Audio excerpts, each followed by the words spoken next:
please subscribe and don't forget to press the bell icon to get notified whenever we upload a new video.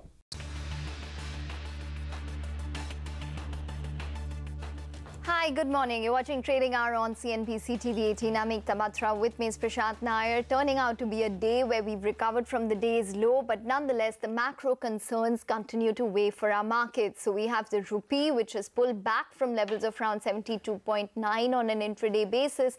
But we do have Brent crude, which has hardened overnight. So around $79 per barrel currently for Brent crude, or 78 thereabout. So you can see that those concerns continue to weigh for us, with lots of stocks, specific stocks in focus, such as HPCL, which is declining probably on the back of rising crude prices, and other stocks such as a couple of them from the FMCG space, Titan, for example, which is seeing losses for the second day in a row, Granules India, which is down 5.8% from the broader markets, and a lot more to discuss over the next 1 hour. Hi, Prashant.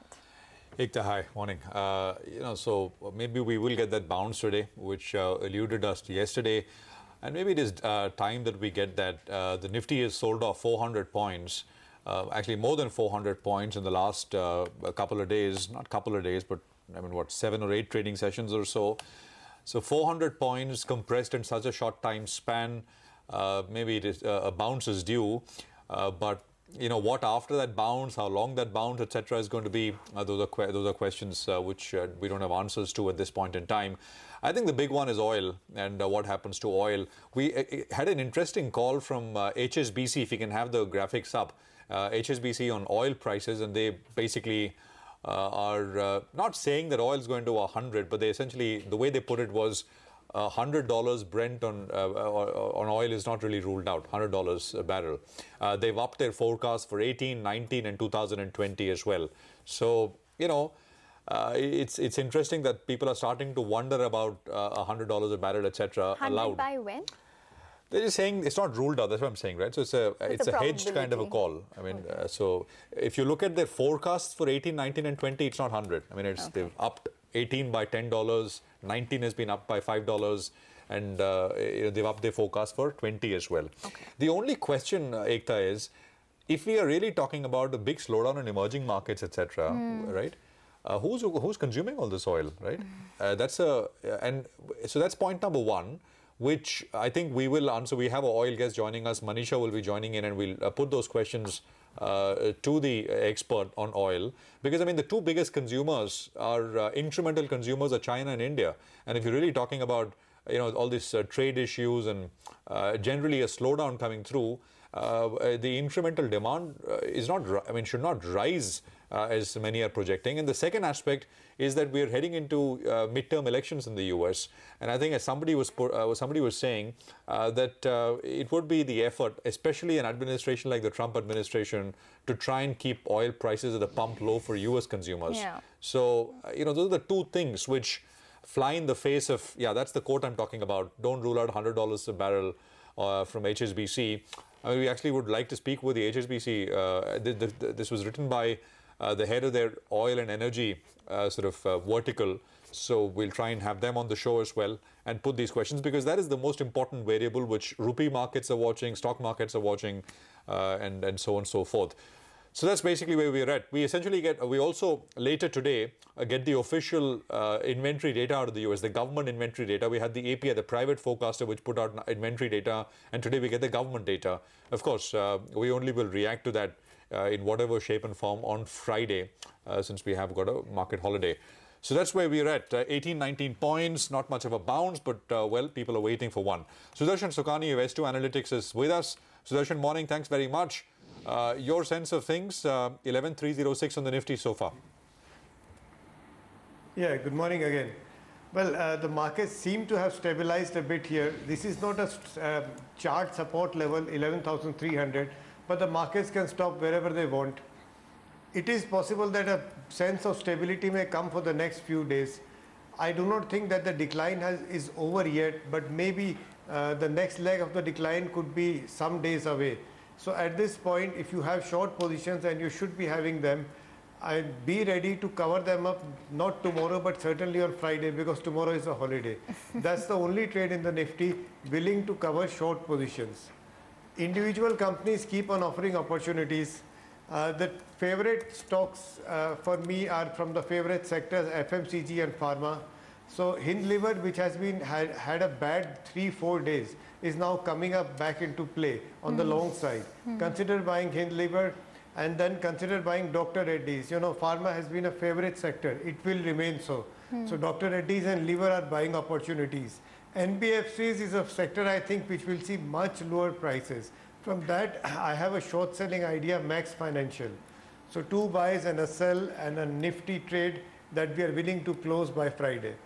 Okay. Sudarshan, morning. What about a couple of these IT stocks? HCL Tech, Wipro, and Fee? Well, actually, all the IT stocks are in the same group as pharma, and they are likely to remain cheerful. It's just a matter of chance that today I don't have an IT stock in the list. Okay. All right. Well, we have a couple of Twitter queries then. We have Ravi Nagaram who writes to us, what is a good entry point for Infosys? Well, see, Ekta, even now any level is a good entry point for Infosys. If you want to buy blue chips, you can't bargain. You can just say, okay, I'm buying it now. But it does appear that a correction in the markets is not complete. Perhaps a level of 680 would be an excellent point. If you can get it, go for it then. Otherwise, wait for 2 months and then buy wherever it goes. Okay, all right, Sudarshan, we're going to leave it on that note. Thanks very much for joining in and taking us through those technical strategies. Well, we have some more F&O calls. We have Yogesh Mehta, VP Equity Advisory at Motilal Oswal, who's with us now. Yogesh, over to you. Stocks and index. Yeah, good morning. On the index front, we have seen a carnage yesterday and of course in this week, Monday and Tuesday, both the days. It seems that 11,160 and 180 somewhere where the index has left a gap. So that should act as a support level temporarily, and we believe that that should take support, and we have already touched 260 odd level today. So it seems that the impact of the selling may fade away in a day or two, and then it will provide a good opportunity to buy again in the Nifty. And upside 11,500, 520 should act as a resistance level, which was a strong support. On individual stock specific, we have a buy and sell both the opportunities. On FMCG, we believe that ITC, which has corrected a lot from 325 to 296, now currently it is quoting at 302. Keeping us, one can initiate a long positions, keeping a stop loss of 294. Target could be in the range of 312 to 314 level. The another one is similar to the consumption sector is Dabur. Currently it is quoting at 458 in the future segment, keeping a stop loss, small stop loss of 450. Target could be in the range of 470 to 472. And similar on the Jubilant Food, we have a short call. It has already gone up through the roof in the price terms. Currently, it is quoting at 1335, 37 odd level in the future, keeping a stop loss of 1325. Target could be in the range of 1270 to 75 levels. Okay, thanks very much. We speak again. Appreciate your time, your trades here on the show. Well, back to the rupee. It's hit another record low. It's recovered a little bit. The low was about 72.91. We've got Sajal Gupta of Edelweiss Securities joining in for a quick take. Sajal, what's your sense? Hi. Will these levels hold, or will we take out essentially two handles this week, right? 72 and 73. I mean, of course, it goes to that. Yeah, I think it's at a kissing distance to 73 right now. And I think the key issue to be handled is that there is a clear dollar supply side crunch in the market as of now. Nobody wants to sell dollars in the current market scenario. Everybody is a buyer of market. And primarily price action is feeding into this panic. And everybody, exporter sitting on the sidelines, people are listening about 74, 75 levels. So nobody wants to sell dollars at this price and maybe get caught in case it go to 675 or so. Obviously, it's helping the exporters in terms of getting new orders at these levels. But I think still, I think people are reluctant to sell in current market scenario. Okay. Sajal, the upper end of the range, according to traders, for today was even above 73, 73.05. Yeah. Is that something that you're working with as a probability for today? Yeah, I think overnight crude was slightly higher. So I think on an immediate basis, yes, rupee was looking like a bit depreciative in the morning. I think it's still calm as of now. But I think can't be ruled out because we generally see some kind of buying generally in the second half of the day also. Like yesterday was again, first half was a bit calm, but again we saw that rupee depreciated massively towards the end of the day. Okay, so you're not ruling out a dash towards 73 intraday today? No, we are not ruling that out. In fact, market is looking positively towards some affirmative policy action either from RBI or from government, maybe in form of some bias credit opening up or some FX swap lines for OMCs or maybe direct window for OMCs or something of that side. Otherwise, I think the trend doesn't look like reversing anytime soon. How soon are traders expecting maybe some amount of policy intervention? I think they're looking on a daily basis as of now, because we had seen verbal intervention from the government a few days back, and I think that has soothed the nerves to a certain extent. But I think now what is important is actual action on the ground, which would ultimately calm the markets. Okay. Do you look at... Sure, the go price ahead. trend primarily needs to be broken, in the sense, unless until there is a 1 rupee downward movement on the pair towards maybe 72 or lower, I think till the time panic would be there in the market. So what's the current range you're working with, at least maybe in the near term? So I think even if I talk 73.50, that's like a percentage point away from current levels. So immediately I think 73.50 would be one level which we are watching closely. And hopefully something should become as an announcement measure from policymakers by that time. And are you looking at bond yields? Yeah, so bond yield also is like putting pressure as of now. So it's a vicious circle, as you have been putting on your channel for the last 2-3 days, that higher currency would lead to higher bond yields, and maybe people will rush to hedge their investment flows in the country also. So right now, anybody who had been unhedged has lost almost 14% YTD on currency as of now. Okay. So that also adds to the fiscal cost of the government. Bond yields at 8.21 is again a fiscal cost to the country for that matter.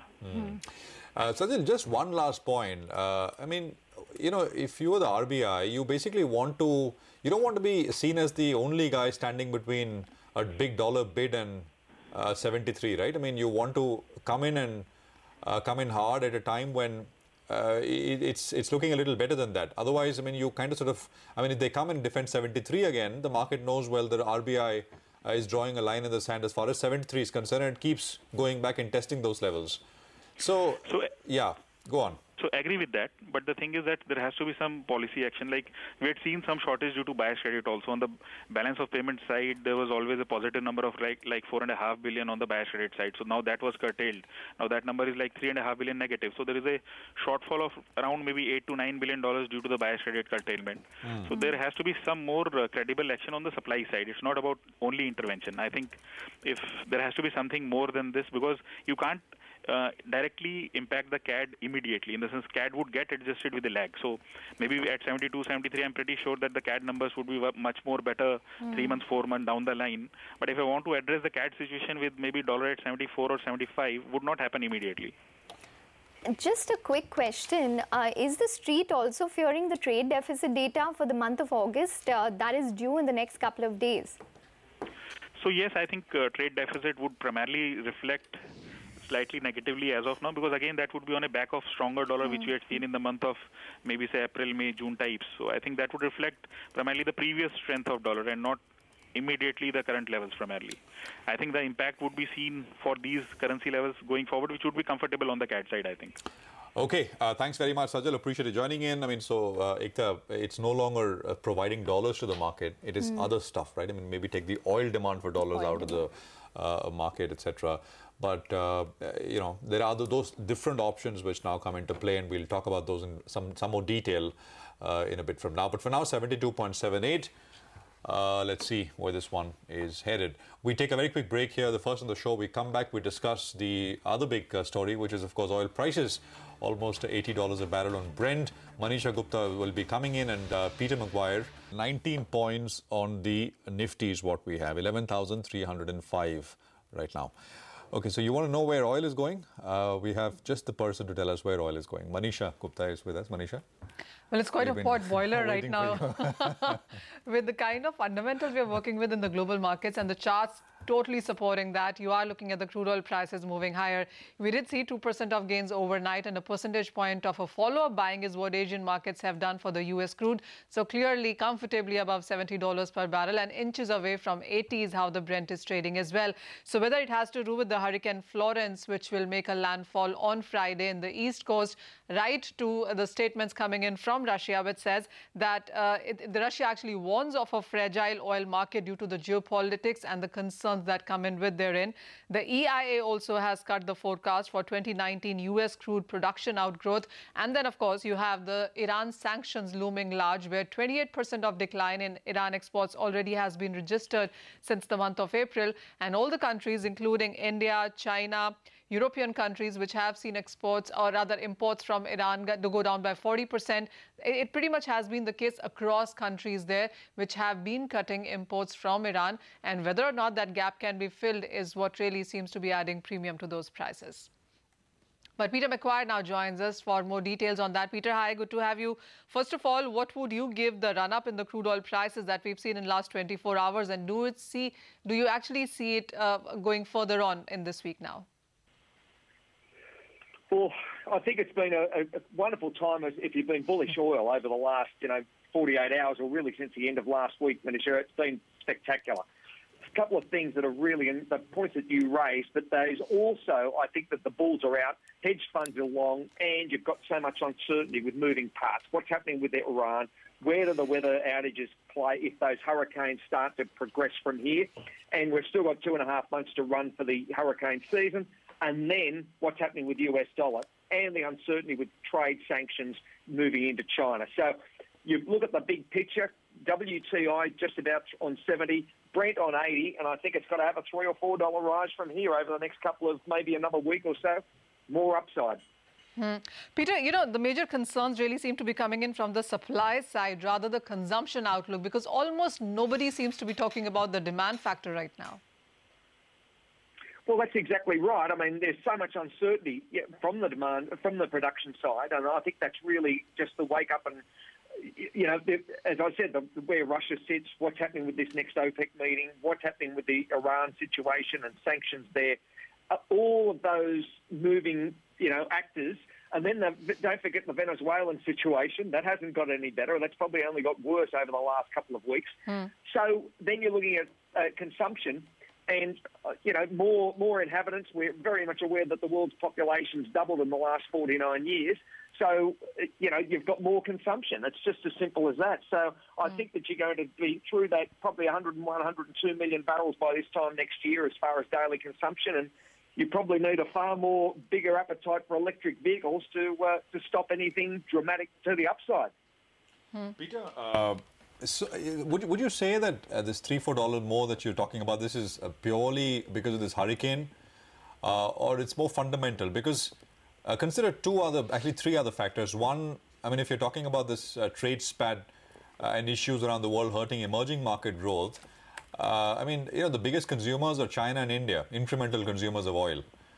So that should hit growth, oil consumption growth. Second is the dollar. I mean, the dollar is strengthening. All U.S. assets are going one way, which is up. Can oil continue to rise if dollar is higher? And third, we've got U.S. midterm elections coming. We've seen past presidents want lower oil around election season, and we've got Mr. Trump in the White House. So add these three things together and tell us whether one should be fearful of much higher levels from here. Well, I think first of all, answer number three, it's an unknown quantity, and the landscape as far as President Trump, he's certainly a unique president compared to previous presidents. Also, he's got record highs as far as growth. Unemployment numbers are, I don't think we've ever seen numbers like it. We've got relatively low interest rates if you look at the historical data. And you've got a Dow and an S&P that are shooting the lights out every week with higher numbers. The second part of it is, will India and China be affected? Certainly, as far as prices going higher, but it's still a lot cheaper than what it is 10 years ago, and possibly not for India, but far cheaper than what we experienced with those $110, $120 a barrel. So, I think it's far more affordable. And thirdly, yes, the uncertainty as far as weather outages and the Iran situation and Venezuela and Libya, they've just, it's not uncommon. We're at the end of the summer season, and I feel as though that, you know, the momentum at the moment is up and it's bullish, and don't stand in the way of it. Hedge funds are all over it as well, open interest, and it's a bit of a glory trade at the moment. Don't stand in the way of a bull market. Sure. Peter, just taking in from what Prashant just mentioned, even as we are looking at the crude oil prices at around 80, the rupee is depreciated clearly, and we are looking at all-time highs in sense of petrol and diesel prices into Indian markets. But even then, we haven't seen demand go down at all. If anything, the markets are anticipating that India's crude dependence will only increase. We will only be importing more going forward. With that kind of a scenario, how would you look at India? Manisha? I travelled to India, and you know, probably 10 times in the last 3 years, and I'll be there again in about 2 months' time on my way to OPEC. Yeah. The thing that surprises me more than anything is the mobility of that nation. India, like the rest of Asia, is addicted to crude oil due to mobility, motor cars, motorbikes, trucks, you name it. You've got a growing population, and everyone wants mobility to ride a motorbike at the least. Then they come up the consumption curve to a car, and this is just the normal course of events. A few years behind what they've done in the East, in the mature markets, and it's wonderful to see that engagement, I think. So, like it or not, you're going to see more people riding more motorbikes, more cars, more roads, more trucks, and it's just going to be the state of play, Manisha. You can't get out of that. Well, absolutely. We are addicted to oil, I think is the right way to put it. Thank you so much, Peter, for joining us. So that's a view really coming in from Peter McGuire. More gains, at least $3 to $4 on the higher side, even from these levels, is what really he seems to be talking about. It just seems, as Peter mentioned, a momentum kind of a thing, right? I mean, it's a bull market, so don't stand in the way. And that makes sense if you're trading oil, so absolutely. But I mean, but at least better than the 100, 110, 120 that we had seen on Brent. No, you know, to Peter's point about it's more affordable, I mean, actually, it is not. In India, I mean, retail prices, it doesn't matter if oil is 150 and we are paying... You also have the rupee to Prashant, just to put a very interesting conversation that we were having, that people who are filling in their tanks in sense of petrol and diesel are still filling it for $1,000. So they don't really look at how much petrol does come for that. I think they're just sticking to that round figure. Yeah, no, I mean, I take your point. I mean, I'm but just they're traveling less then. No, I think, but the broader point is that will growth start to suffer, right? I mean, at aggregate level, I mean, you and I go into the pump, and so you may not notice, but at an aggregate level, it does start to seep in, and at some point, it starts to work against us.